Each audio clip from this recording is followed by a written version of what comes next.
Bu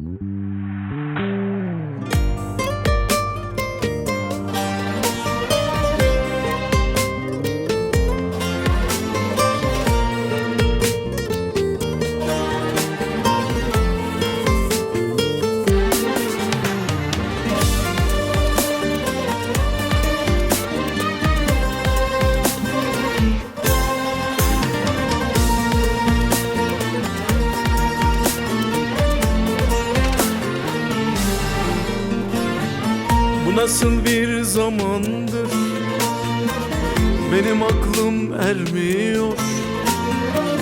Oscar'lık oyuncu gibi herkes oynuyor.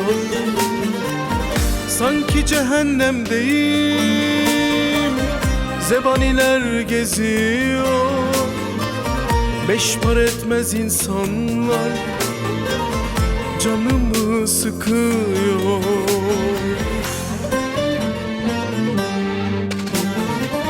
Bu insafsız zamana, şeytanlaşmış ruhlara, kanı bozuk puştlara itirazım var.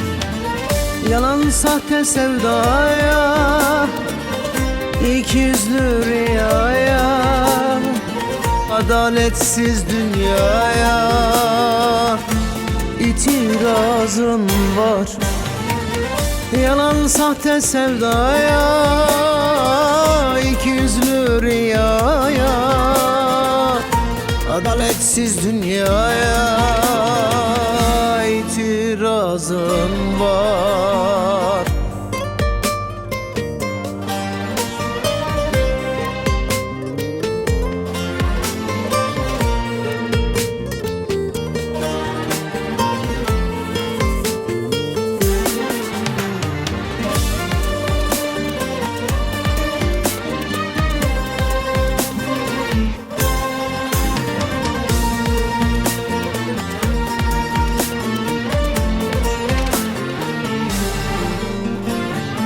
Aşklar desen satılık, yürek desen kiralık. Her yer insan pazarı, ne ararsan satılık. Sanki cehennemdeyim, zebaniler geziyor. Beş para etmez insanlar canımı sıkıyor.